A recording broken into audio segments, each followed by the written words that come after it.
I pledge allegiance to the flag of the United States of America and to the republic for which it stands, one nation, under God, indivisible, with liberty and justice for all. Thank you. Good evening. Good evening at home. And my apologies that we're not on Channel 23, but you will. Are we streaming to YouTube? Yeah. Okay, we're streaming on YouTube, and if you don't catch it tonight, it'll be posted on YouTube for a long time. I got a thing on my screen saying watch it live on YouTube right now, so we're there. See that?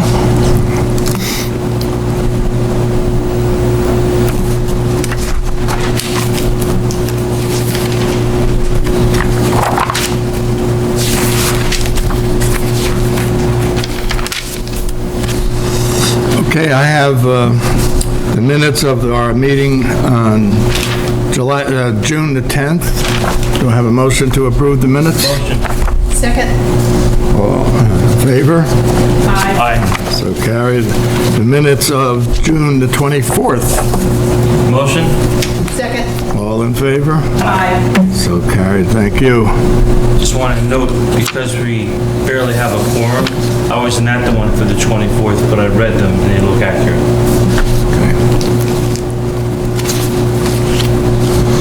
I have a letter through the police department. Sir, I would like to compliment Officer Secreto? Yes. Secreto, on the kindness and exceptional professionalism he displayed this morning. I had the misfortune to have car trouble on 9W, and Officer Secreto did everything possible to ensure my safety, assist with my travel home and back to the site, and work with the towing service. Being a senior citizen living on my own in New Windsor, without any of my family in the surrounding area, his assistance was invaluable. Please know his actions far exceeded any expectations I had when this incident began. To say I am grateful is certainly an understatement. I'd like this letter to be put in his file at your place and the personnel file. That's nice getting those letters.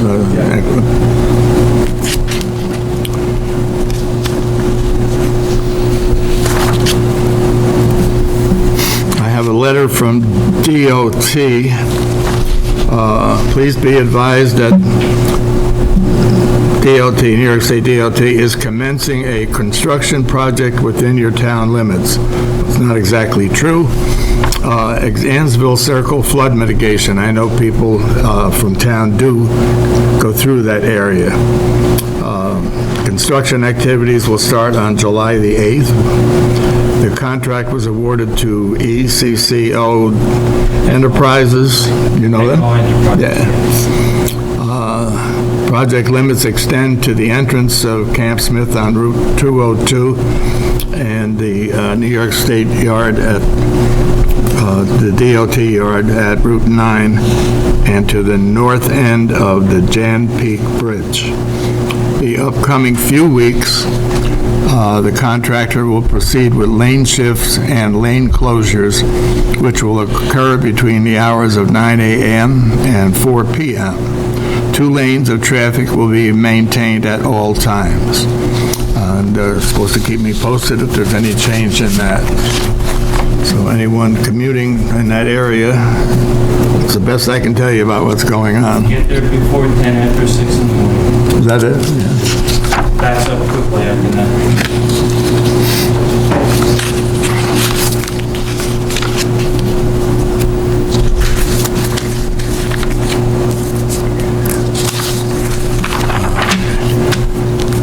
I made some transfers, 170, actually I made this transfer approximately 10 minutes ago.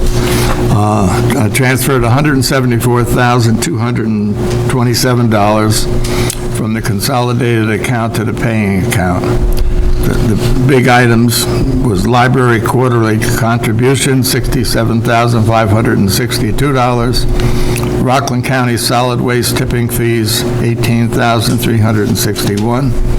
Bucks Fabrication for snow and sludge containers, $11,370.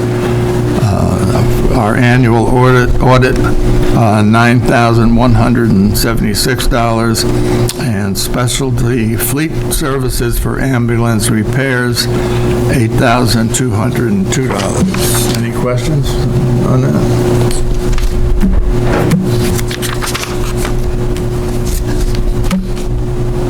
Is there any public comment? Gary? John? Please. Yes. Yeah, I mean, we've got nobody here, so I'm not... We have other business, but not much. No, go ahead. We want you to talk. I'm like a dog with a bone. You know that. When I find something unfair, I don't give up.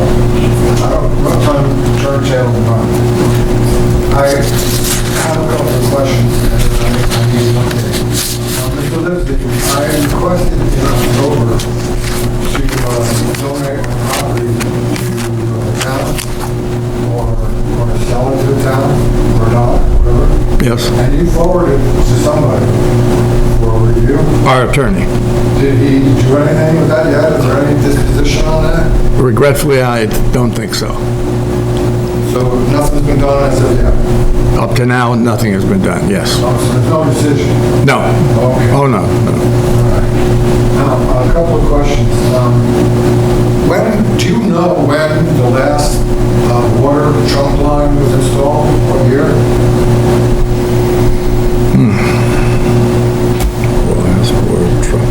Firefighters wasn't the last one. I want to say, so here's the way it worked, is the trailer park many years ago had the state shut them down, they extended the main to there. The person that built the hotel, Mr. Patel, he paid to extend it to there. Then the part after that, I think, was partially the town, partially a grant, which was Cosmo Park, over Idlewood, November Road and all that. And then there was a part that Cassidy did, where he drilled underneath by the firehouse. I think that was the last one. And I want to say that was about 10 years ago. But firefighters was put in before there was anything to connect to. They were redoing the whole road. Do you remember that? What And they about put in the old what? Clark place? Pardon me? You know the old Clark house? The one that's behind me? Yeah. You know? Well, there's a fire hydrant right there on the corner. So I was assuming that was the last one. I think that was a private developer that did some work in the cul-de-sac, if I'm not mistaken, right? I think Mr. I'm not sure. Satanic did some improvements in that cul-de-sac. That might have been just him, whatever he was doing down there, St. Mark's Place, is that what that's called? I believe so. But I thought the last thing done, But that then becomes town property. Yeah. The main and the hydrant. yes, It's town property, right? You own it and maintain it. Yes, oh, You know yeah. that he put it in. Exactly. You own it and maintain it. Okay. Well, that was 10 years ago. Wow. And why did they stop? Like, in other words, you're saying that was a private developer that did that? so he went before the planning board, as a lot of people do, went through whatever he had to go through, had to post a bond, I'm not familiar with what it is, and it was inspected and everything else for one or two houses that I believe he worked on down there. I don't know which ones, and I wasn't on the board at that time.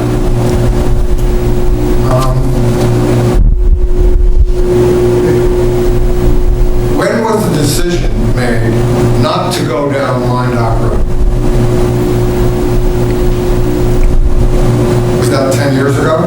No. When they finished? That had to be when It was before that. the lawsuit. Because that project, I was on the planning board and used to come to the meetings when MRS with Linden Homes doing their thing. At that time, water was not available. They have a water building there. And in order to increase put another building in there, once water was being dangled with a carrot, as John Coppola put it, he was their attorney, they moved the sewer line going across there in order to, because before it had to be a certain distance from the well building. Now they didn't have to do that. That water was put in before it was tied into. So that water not only dead ends on top of your hill, when it was installed, it dead ended right in front of your restaurant. It was hooked to nothing. That was a separate project. We had a grant or something for it. No, that was the money we got from the lawsuit. Are you sure? That one? From the Okay. MTB. Okay. Because that one was done before there was anything for it to tie into. You know what I'm saying? And I thought it was part of a grant for sidewalks, all that other stuff on firefighters, but I'm not sure. So that was put in on top of Mindock Road. I'm certain that was put in before the part that Cassidy did, where he directional drilled by the old oak and went across the road up by the school and all that. That was back when Dominic DeLeo was on the board, whatever time frame that was, when they did firefighters. Well, you determined that you couldn't do the top of Canterbury because of bedrock, and you couldn't do the top of Mine Road because of bedrock. What was the reason why you couldn't do Mindock Road? I wasn't on the board at that time, and the other two things you're saying aren't true. I'm just letting you know, the other two things are not in the water district. Mine Road and Canterbury, where it ends now, above that is not in the water district.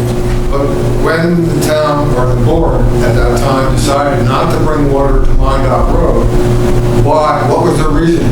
I don't know. I wasn't on board. Because in the state, when you read all of the things about the water district and all that, you can amend the district based on geographical difficulties, bedrock. There were like 6 or 7 different reasons. But when it was decided that Mindock Road wasn't going to get water, they could have cut us out of the district so that we didn't pay like Mindock Road, or like Mine Road or Canterbury. We would have been the same. But they didn't take us out of it, amend the district. They kept us in the district. And by law, we have to pay. So Mindock Road is the only group of people, 20-some families, that don't have water and pay water tax. Now, it just doesn't sound fair to me that I should be paying to lower your tax bill, your water bill, and then have to supply my own well, my own pump, my own filters, my own electricity. So I'm running my own water plant and paying for your water plant. So I don't disagree with you, that but it could have been that you amended the district so that we could have been in the same category. But instead, you left us in the district so that we could pay. It's kind of like not fair. I don't know if you want to speak, Bob, at the last meeting, remember I said, that's not entirely true. I have 3 properties, had. Listen, And I chose, okay, understand. but If you have a trunk line and you don't want to tie into it, that's your privilege. You still have to pay. no, it's not that simple. I didn't tie in, like I said in the last meeting, because the lawsuit was twofold. There was one for the town that paid for all this stuff they put in, then there was private. And they came to each and everybody's house every month and they sampled. And they came to my house, my neighbor's house, and my neighbor's house. Each of my neighbors got $50,000. I didn't. That's why I didn't tie in, because I didn't have the money floating in my hand. Maybe I should file a suit about that, I don't know, but that's how it went down. So I'm in the water district where I'm paying 10 points on 3 houses, and only one of them is tied in, is I didn't get money out of the private lawsuit to But you tie in. could tie in if you wanted to. If I had the money, not if I want to, if I had the money. Right, well, I don't even have that choice. I can't tie in because it doesn't exist. I mean, it's one thing to pay for something and get the service. It's another thing to be denied the service and then pay for it. I don't disagree, If you're Okay. paying 1 point, that's probably $50 a year or less that you're paying. It just, you understand where I'm coming from? I do. We're being actually discriminated against. Mindock Road, you're discriminating against the people that live on that street. You're not the only one that's paying 1 point. Down in Miles Lane, there are people paying 1 Paying point. no points, 0 points. We should be in the category of not ever having to get, or never getting water. Unless you can tell me that at some future date, you will bring water down Mindock Road. And I think that was the intent from day one, was that you're in a water district. The potential exists for that to happen. Okay, now- Why it didn't happen years ago, I don't know. There was probably a finite amount of money when they did firefighters, and that's where it ended. Now, the fire hydrant that I'm talking about by Clark's house here, I don't know who the new owners are, so I apologize, but that house. That fire hydrant is like 75 feet away from my property. I want to build a house there, a $500,000 home, that's going to add to the tax base of this community, okay? Now, I can't build my home unless I sell my restaurant, or my apartment building. I can't sell the apartment building because it doesn't have wet water. It's on a well. And a commercial owner cannot have someone there 24 hours a day to monitor the well. So they won't buy it unless it has town water. So there again, I'm a prisoner to Mindock Road. So I gave you the drawing. I have them. Okay? And that drawing, I checked with 2 engineers, that drawing is perfect. The line can be put in and it can be easily done, and it can all be done according to code, and very safely, very easily. So I hope that at some point you decide to do that. Now, the next question is, can I, like the private citizen, tie into the water main and extend the water main to my properties at my own expense?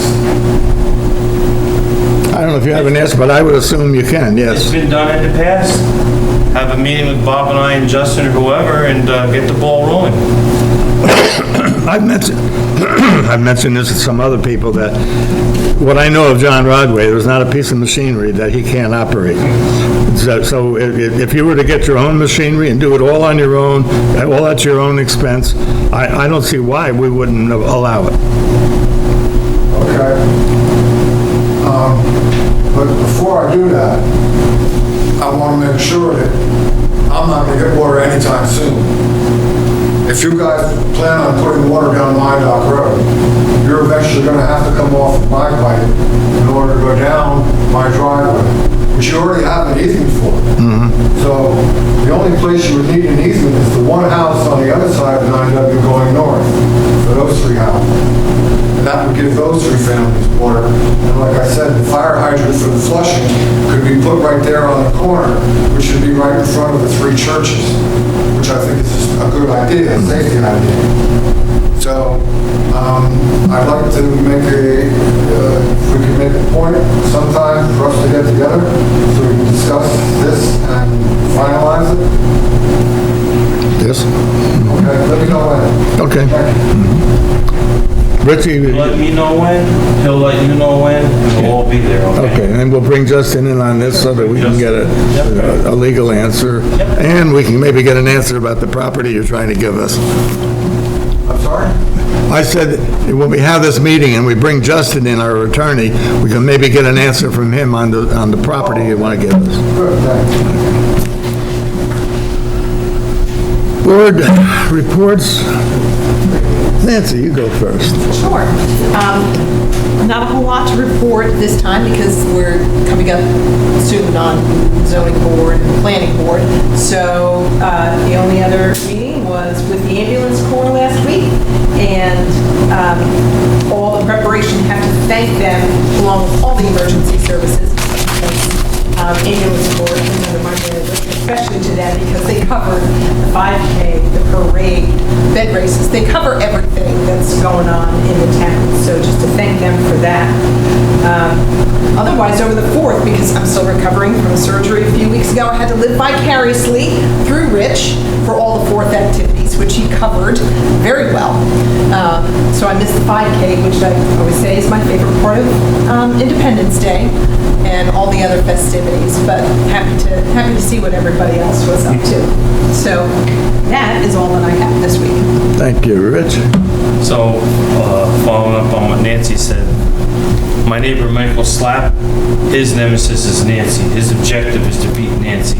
And he was... Which he always does, by the way. So without him being there and Nancy, and I don't run it, I walk it. I think I did 51 minutes or something like that. I tied with Beth. We crossed the finish line at the same time. All those events are wonderful. I was involved in the 5K, the parade, the fireworks.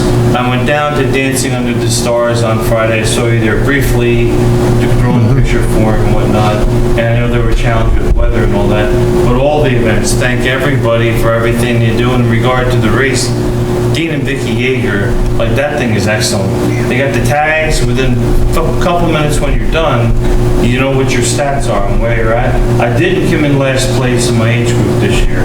But anyway, it's just fantastic. The events in this community attract people from all around and have for many years. So that was very nice. And Nancy mentioned the ZBA. I talked to Jack Janarone as a friend a lot also. Today was the last day for submissions. They got nothing. So there won't be a ZBA meeting this month. Planning, Justin's not here. He's their attorney. Eric doesn't usually send out the agenda for a couple days. I'm sure they'll meet, and they will meet on the 3rd Thursday at 7 p.m., which is the 18th, right here. No idea what's on their agenda, but I'm sure that they'll meet, you know. So my report obviously is abbreviated. I saw Mr. Cassidy came to last meeting.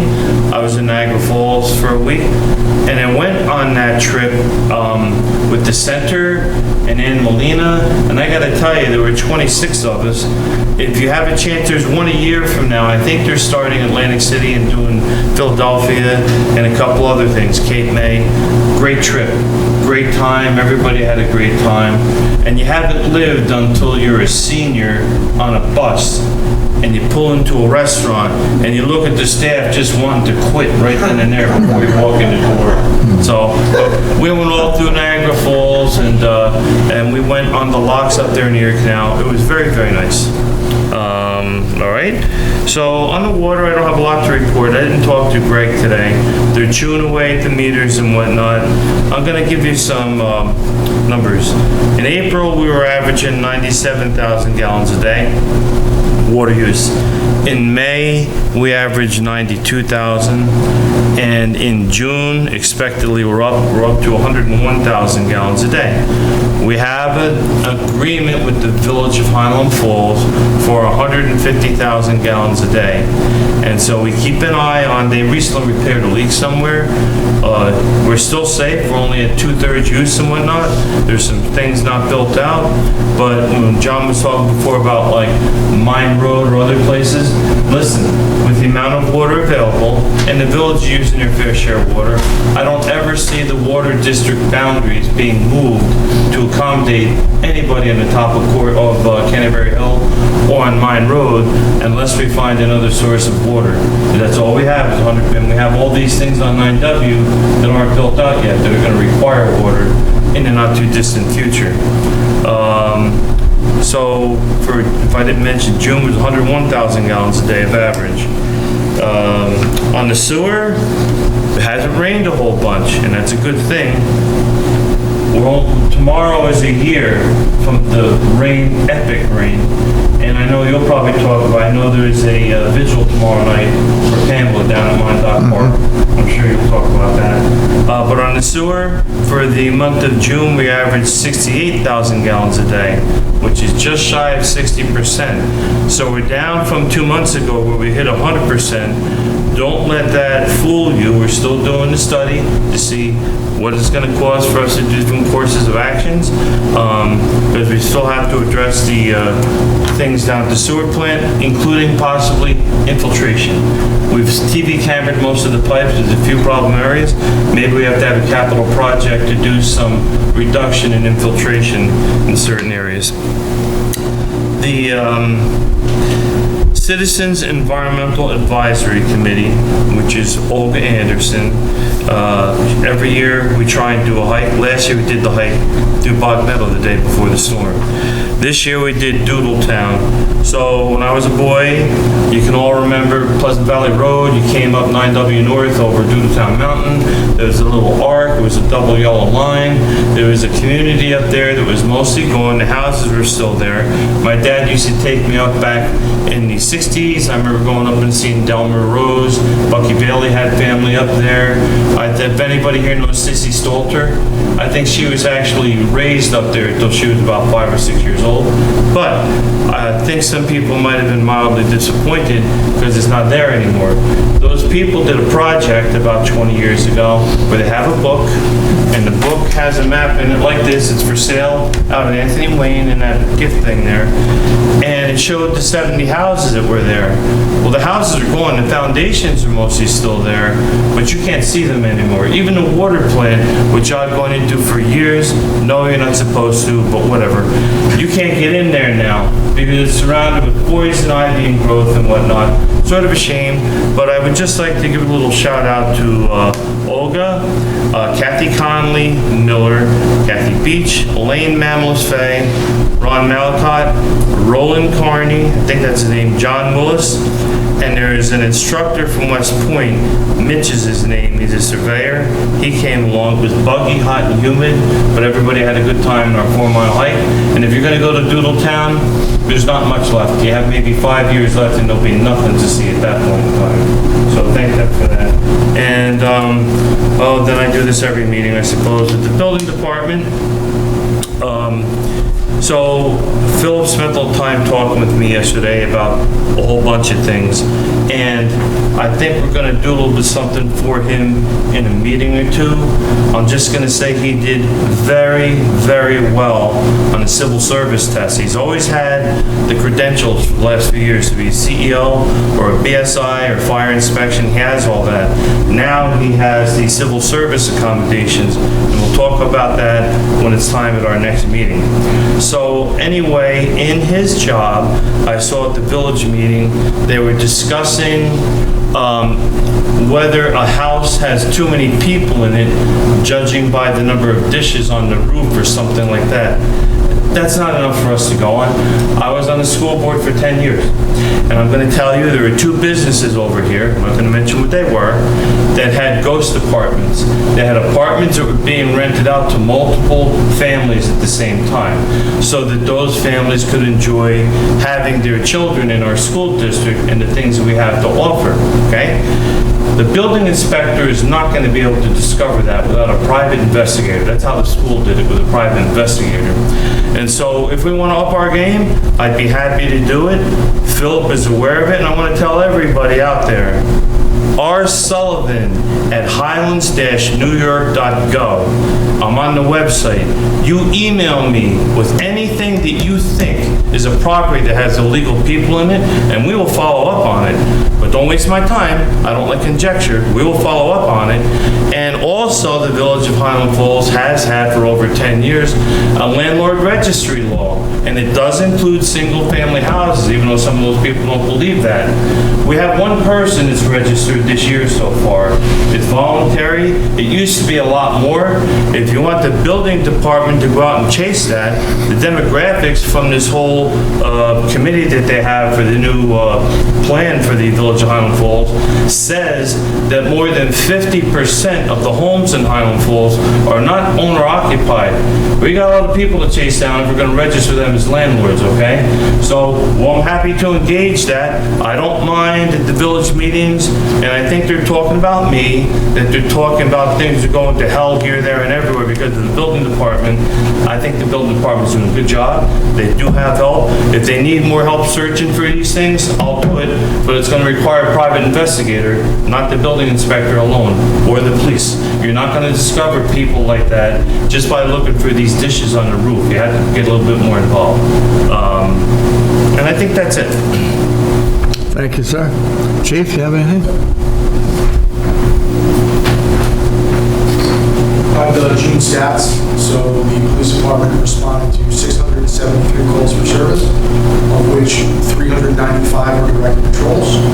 We handled 6 cases, we made 3 arrests, we did 102 traffic stops, wrote 54 traffic tickets, and handled 14 motor vehicle accidents. Thank you. And it might be worthwhile mentioning the burnouts that were down by the post office in Fort Montgomery. Right now by the post office on 4th of July, it is being investigated. Yeah. Just as long as people just don't think we just forgot about it.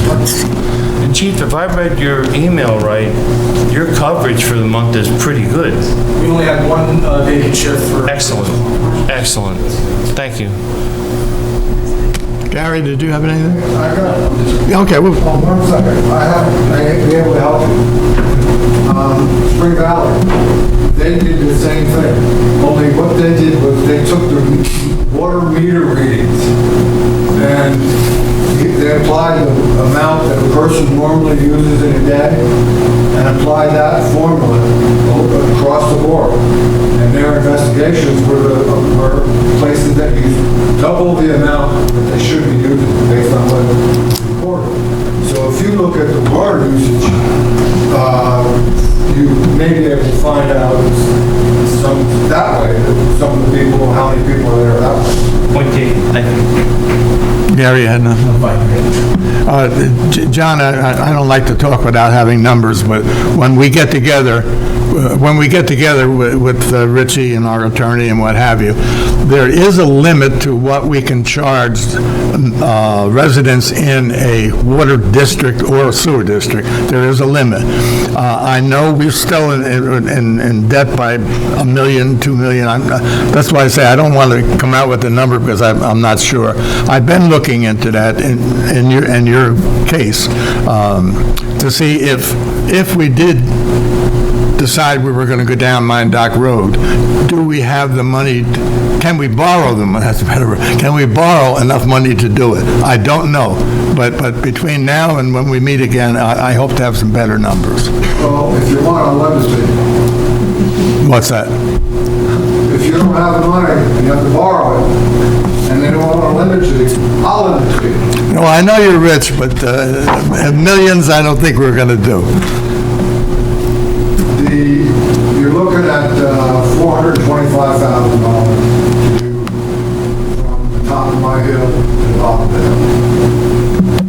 hill. Sounds like a good number, and sounds like maybe we can. Yeah, it's based on the number of linear feet. Yeah, okay. There's a construction cost per foot. Mm-hmm. You just multiply the two. Okay. Gotcha. Mr. Supervisor? Yes, ma'am. Could I interject one thing? Yes. Because Joe is not here for recreation. Pop-up food pantry, which has gone on for the past few years, should return this summer. I'm not sure if it's going to be this week because Aaron, our recreation director, is still working out some logistics, but it will likely be on a Wednesday at Highland Falls Intermediate School.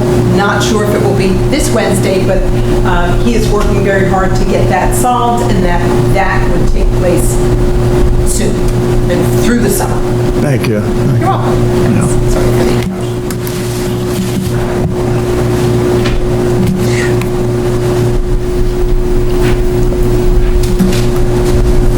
Tomorrow night, there'll be a candlelight vigil for Pamela Nugent. It will begin at 9 p.m. That's tomorrow night at Mine Dock Park in Fort Montgomery. This what I'm reading from is on Facebook, so if you forget anything about what's going on, it's on there. 9 p.m. seems a little bit late, but for a candlelight vigil, that's when it's going to be dark. So if you can make it, please do. And that's about all I have. The only, Nancy mentioned Joe. When I was up at Niagara Falls, I did request to be part of a Zoom meeting for this community choice aggregation thing. So, you know, I was a part of it from the beginning. We had a lot of meetings. If I learned anything, we had like 15 meetings advertised, library, village hall, here and whatnot. People don't care. People do not want government changing their electric bill for them, and then they can opt out afterwards. So this time around, when this expires, the Zoom meeting I was on, I don't know the people's names, it's not Jeff Demansky anymore, but they didn't have the numbers that they were looking for. So when our 18 months are up, it's going to expire, and then it's going to come back again. And during that meeting, it was said, anybody who's in now that opted in or went through all that strife, they'll be automatically back in it again, and anybody who's out will stay out even when this begins again. That's very important, or I wouldn't support it. Because I had over 100 people contact me last time. And every time I said to them, we had a lot of meetings, that didn't really matter. They wanted you to be at their doorstep to let them know what's going on. So that happened while I was on the way. I need a motion. To adjourn? Sure. Motion? Second? All in favor? Aye. Aye. Thank